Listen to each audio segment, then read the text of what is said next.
KKB tembak anggota TNI Polri saat amankan sholat tarawih di Papua. Begini kronologinya. Aksi teror kelompok kriminal bersenjata di Papua kembali memakan korban jiwa. Kali ini KKB melakukan penyerangan terhadap personel TNI Polri yang melakukan pengamanan sholat tarawih di Kabupaten Puncak Jaya, Papua Tengah.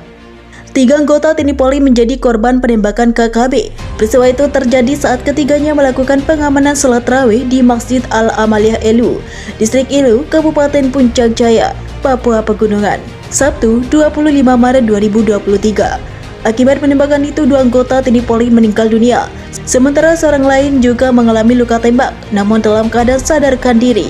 Adapun identitas anggota yang tertembak yakni Serdariswar, anggota Koramil 1714 Step 02 Garing Ilu, dan Bribda Mesak Indai, anggota Polsek Ilu.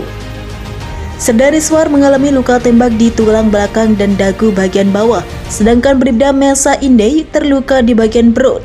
Sementara satu personel lainnya yaitu Brigpol M. Arif Hidayat mengalami luka tembak di bagian paha.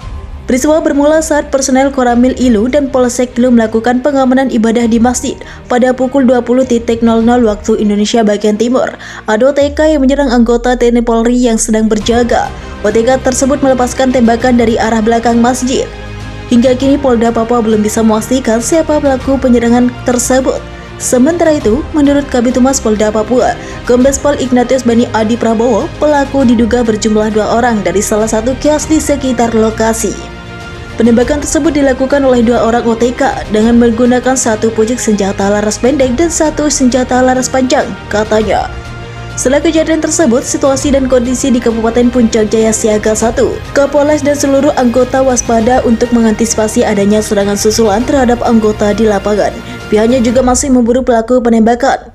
Polres Puncak Jaya ini sedang siaga 1 dan melakukan pengejaran terhadap pelaku penembakan, terangnya.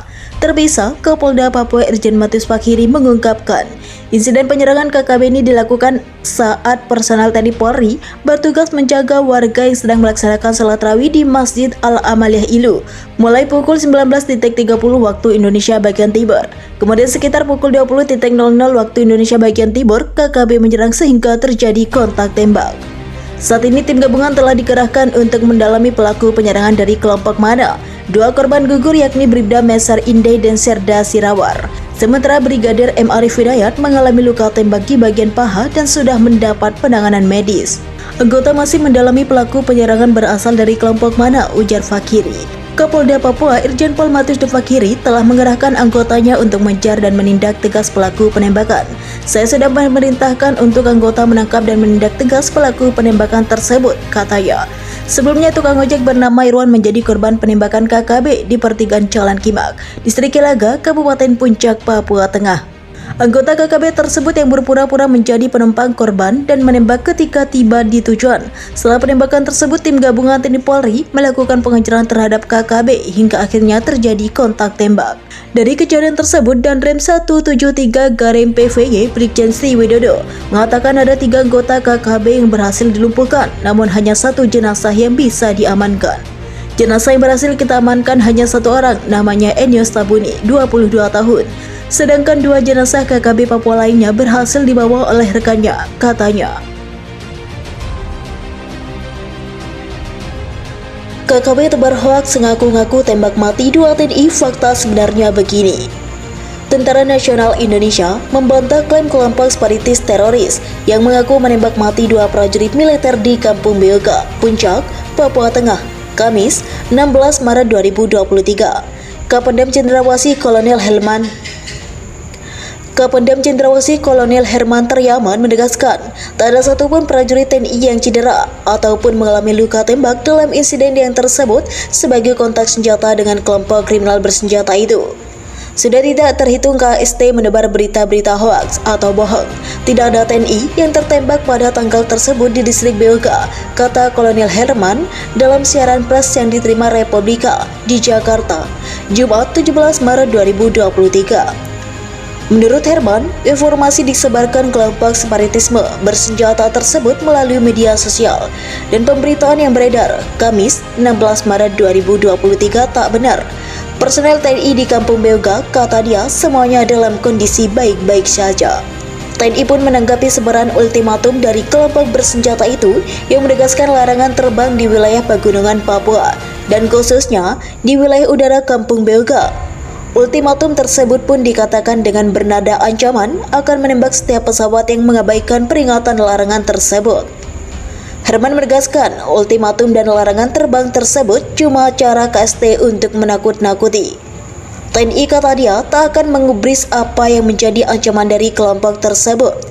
Hal tersebut menunjukkan KST ini memang tidak pernah jera melakukan teror terhadap masyarakat dan menyebarkan berita-berita hoaks di masyarakat sehingga masyarakat menjadi takut dan terganggu, kata Herman.